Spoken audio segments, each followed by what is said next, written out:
रखने के लिए तो पहले तो जरूर उसको मोक्ष की इच्छा रखनी है। हो सकता है वो भी इच्छा न हो और फिर मोक्ष की इच्छा, फिर वो अभी सुना ना, जो खाली है तो वो खुद भगवान है ना। भोग की इच्छा न मैं हो, बोला जो खाली है, कोई भी पदार्थ की इच्छा न हो, बाकी वो जुड़ा हुआ हाँ, है, फिर भी ये चीज रहेगी कि कहीं कोई गलती न हो फिर जाए। डर वाला आदमी कभी भगवान को नहीं पाएगा। अभी देखो जो निरअहंकारी है, जो निरअहंकारी है वही भगवान है। फिर उसको डर रहे कहीं कहीं जिस बात पे। मता माना मन, मता मीन से शक, मता मीन से जीवा, ये मन है, ये आखिरी दम तक रहता है मन। किसको? अज्ञानी को, परम अज्ञानी को नहीं रहता है। जो जिसने अपने को जान लिया है उसके पास ये मन नहीं रहता है, शक नहीं रहता है। लेकिन जिसके पास शक रहता है उसका मतलब उसके पास मन जिंदा है। तो मन जिंदा कह के लिए रखे, सर्प को जिंदा कह के लिए रखे, पूरा खत्म करे। जब मन ज्योत स्वरूप बन गया, मन तू ज्योत स्वरूप है, अपना मूल पहचान, मूल तो पहचानो। जिसने अपना मूल पहचान दिया, मन ही नहीं रहा। आप बोलते हैं तो भाई जिसको दुनिया की कुछ भी चाह नहीं है, विषय में जिसको चाह नहीं है, मैं minus desire, man minus desire is equal to God. भगवान कुछ और नहीं है, जो समझ के बैठे हैं, अलग समझ के बैठे हैं, तो अंदर में विश्वास दृढ़ता नहीं आती है। जब अलग जो ये ख्याल है भाई भगवान कुछ अलग है, वही ख्याल हमको जो है परमात्मा से दूर करता है। अल्लाह छो करी पाणी अल्लाह पर पाण के नाम पासे गयो तो फिर इंगेलिया। ये भी जो एक इच्छा जो रह जाती है, इच्छा मात्रम अविद्या, ये जो मात्रम थोड़ी सी भी इच्छा जो है वो भी हमको ब्रह्मपद से नीचे गिराती है। तो ये जो मुक्ति की भी इच्छा जो बाकी रह जाती है, बाकी वो भी हमको जो मुक्त करने नहीं देती है। लेकिन जब ये भी इच्छा हम छोड़ देगा तो हम समझेगा हम मुक्ति है। क्योंकि जिस जीव को चाह नहीं, सोई शान का चाह है। जिसको कोई चाहना ही नहीं है, कोई इच्छा नहीं है, तभी तो बोला। तो किसी को मुक्ति की इच्छा है और किसी को विषय पदार्थ, तो उनमें से कंपैरिजन करेंगे तो जिसको मुक्ति की इच्छा है वो तो बहुत अच्छी है, क्योंकि वो इच्छा उसने छोड़ दी है, दुनिया की इच्छा छोड़ दी है। लेकिन इधर आके जब सत्संग में आया, जब पूर्ण गुरु मिलता है, बोलते हैं कि ये इच्छा भी छोड़ो तो तुम ही भगवान, इच्छा छोड़ तो तुम बने भगवान। लेकिन एक इच्छा ये जरी सी भी तुमको परमात्मा से दूर कर देगी। ऐसा तुमको अनुभव होगा जैसे परमात्मा अलग है और मेरे को इच्छा है मैं कब मुक्त होगा, तो फिर जी भाव में आ जाएगा। मेरे को इच्छा है, मेरे को इच्छा है मेरे को कब दर्शन होगा। जब तुम नहीं रहेगा तभी दर्शन, जब अपने को खुद ही को गंवाएगा, तुम जब नहीं बचेगा तभी दर्शन होगा। जैसे मैं सियर हूं अपने आप का, नहीं तो तुम बोलेगा मेरे को भगवान का दर्शन करने का, मीन्स भगवान कुछ और है, अलग है, जिसका मेरे को दर्शन करने का। हर एक को ये दर्शन शब्द इतना उलझन में डाल दिया है। भाई जैसे मीरा को भगवान का दर्शन हुआ था, मेरे को भी ऐसा दर्शन हुआ। तो कौन सा दर्शन हुआ था? अपने ही ख्याल का। तुम भी अभी कोई भी किसी भी मूर्ति में, कोई भी व्यक्ति की मूर्ति रख के किसी भी भगवान का जिसमें तुम्हारा विश्वास है उसका बार बार तुम ध्यान करो, तुम देखिएगा मेरे आगे पीछे को चल रहा है, लेकिन थोड़े टाइम के लिए, तो वो भी सच्चा दर्शन नहीं हुआ। उससे भी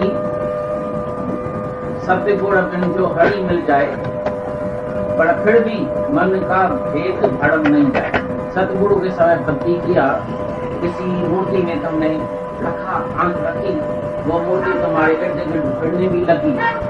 हमारे नजदीक एक मकान है, उसके आप घर में चलेंगे, कभी हमको लेके आज ही तुमको लेके चलेंगे, देखो उसने एक मंदिर बनाया है, जहाँ का उसने गुरु का फोटो तस्वीर रख दिया है, इर्द गिर्द इधर उधर इधर, इतना सुंदर मंदिर बनाया है।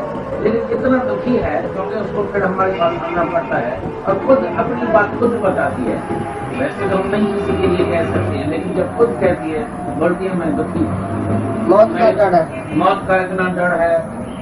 वही जो काम क्रोध योग मोह अहंकार सब जो होता है वो सब रहता है, लेकिन वो उस वक्त बड़ा खुश हो जाती है जिस वक्त थोड़े टाइम के लिए लीन हो जाती है, 1 2 4 6 घंटे के लिए लीन हो गई, लेकिन घर में कुछ झंझट हो गया, मरण का दुख हो गया, शरीर की पीड़ा हो गई, शरीर का कष्ट हो गया, तो ऐसे तो उसने समझा मेरे को जैसे दीदार हो गया, गुरु का दीदार हो गया, मैं बड़े आनंद में। और तुम समझेगा हाँ भाई ये तो बात सच्ची है, लेकिन ये नहीं जानता है। लेकिन सच्चा दर्शन तभी होता है जब तुम अपने को मिटाता है, तुम अपने को मिटाता है। फिर मुक्ति की चाह कौन रखे? मुक्ति की चाह में भी दो हो जाता है, भाई मेरे को मुक्ति चाहिए, मेरे को मैं मुक्त होना चाहता हूँ। लेकिन तुम अगर ऐसा अनुभव करते हैं तो मैं आत्मा हूँ, तो आत्मा तो स्वयं मुक्त है पहले से ही। आत्मा तो निरंजन है, निर्दाग है, उसमें दाग कैसे हो सकता है? उसमें इच्छा कैसे हो सकती है? आत्मा को किससे तुम मुक्त करना चाहते? जब इच्छा है तभी तुम अपने को मुक्त करनी चाहिए। ये कहना रखते तो मैं कब मुक्त होगा, लेकिन जिसको इच्छा ही रह गई, नहीं गई, इच्छा ही गल गई जिसकी, तो ऑटोमेटिकली तुम मुक्त है तो पहले। ये सर्व निश्चय है, निश्चय वाले की जय होती है। तू जहां जहां भी होगा मेरा निश्चय साथ होगा, जहां जहां भी होगा निश्चय साथ होगा। इसीलिए ब्रह्म ज्ञानी के लिए योग वाचस्पति में लिखा है, तो आखिरी में अगर जो निश्चय वाला है वो आय है करके मरे न, फिर भी वो मुक्त है। ताबूत में गिर जाए फिर भी वो मुक्त है, क्योंकि उसका बाकी से कुछ कंसल नहीं है, क्योंकि वो अपने आत्मा के निश्चय है। लेकिन अज्ञानी अगर ओम ओम करके भी मरे फिर भी वो जन्म मरण के चक्कर में जाता है, क्योंकि उसके भीतर में कारण शरीर है, उसके भीतर में अज्ञान पड़ा है, उसके वजह से उसको जन्म मरण के चक्कर में जाना पड़ता है। लेकिन जिसका कारण शरीर ही नष्ट हो गया, तीनों ही शरीर खत्म हो गया, तो जन्म मरण के चक्कर में कौन जाएगा? उधर मुक्ति की चाहना भी तुम्हारी, कौन मुक्त होए? और तुम पहले से ही मुक्त है, तुम्हारा रूप ही है सत्य चित्त आनंद स्वरूप, मुक्त स्वरूप।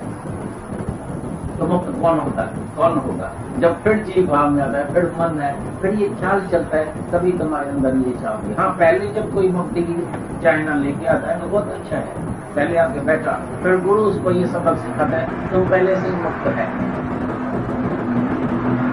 गुरु आके सत्यम करके निष्ठा करके ये निष्ठा भक्ति करके लेके, फिर देखो कभी तुम मैं मुक्त कब होऊंगा? एक शिष्य ने आके गुरु से पूछा, गुरु जी मैं मुक्त कब होऊंगा?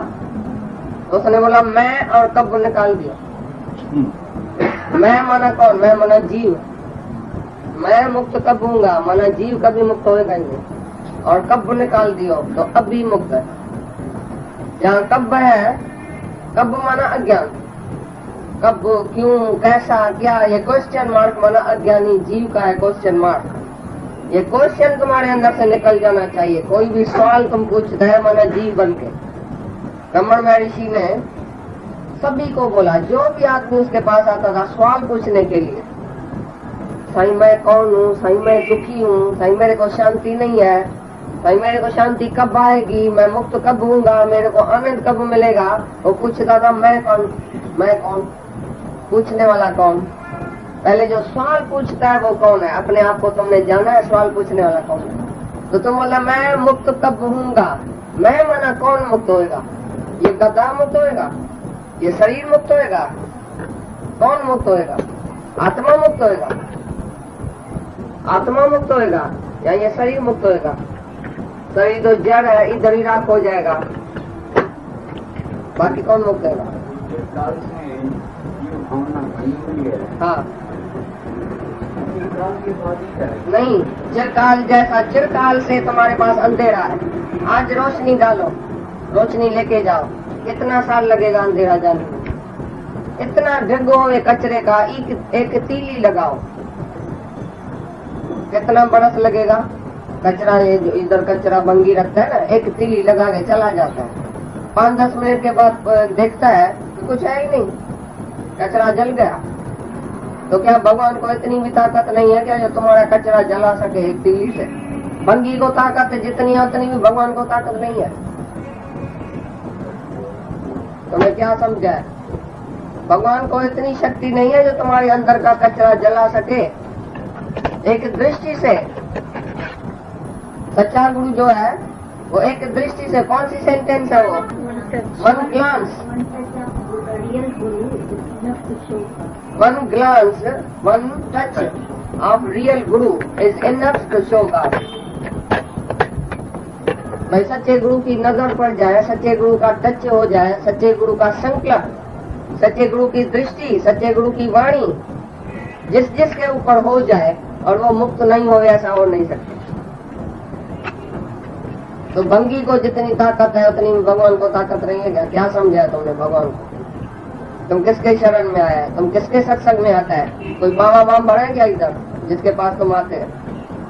जिसको श्रद्धा नहीं है उसको तो चिरकाल बहुत लगेगा, शायद जन्म भी लग जाए 2 4 8। लेकिन जिसको विश्वास है वो अभी मुक्त है।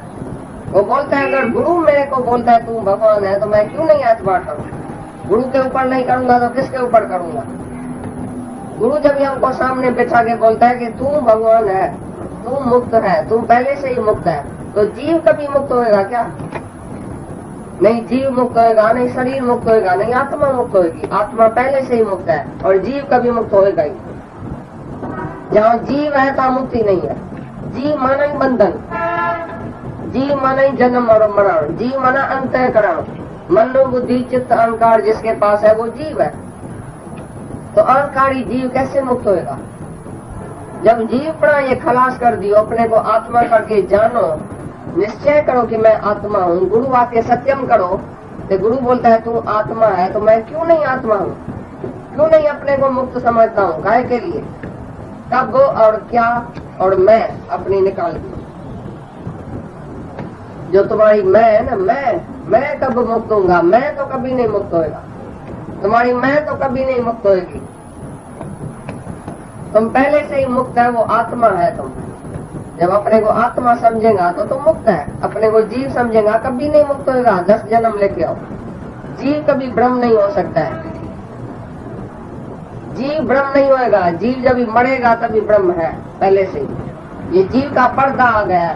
अंतःकरण उपाधि से ही ब्रह्म जीव है कहलाता। तुम ब्रह्म है लेकिन अंतःकरण की उपाधि आ गई। मन बुद्धि चित्त अहंकार ये जीव भाव, ये उपाधि है तुम्हारी। ये उपाधि पर्दा है। ये पर्दा आगे आ गया भगवान के, जो तुम बोलता है मैं जीव हूँ। ये पर्दा उठाओ तो तुम आदि ब्रह्म है। Of finding God is an obstacle in finding God. भगवान को ढूंढने की इच्छा भगवान के ढूंढने में रुकावट है। मुक्ति की इच्छा मुक्ति में रुकावट है। इसके लिए इच्छा भी छोड़ो। शुभ चाहे अशुभ इच्छा, अशुभ चाहे भोगों की, शुभ चाहे मुक्ति की, शुभ चाहे अशुभ इच्छा छोड़ने से ही तुम भगवान है, तुम मुक्त है। जब तक ये शुभ इच्छा भी है तो ये भी तुमको जन्म मरण में लेके जाएगी। मुक्ति की इच्छा भी, फिर तुम जन्म मरण में जाएगा अगर मुक्ति की इच्छा पिछाड़ी तक रखेगा। इसके लिए अभी समझो मैं मुक्त हूँ, नहीं तो आज तुम्हारा मौत हो जाएगा, फिर जन्म मरण में जाएगा। क्योंकि मुक्ति की इच्छा वाला भी जन्म मरण में जाएगा। में मुक्ति भी एक पदार्थ हो गई। मुक्ति पदार्थ हो गई। 4 पदार्थ जिनको मांगे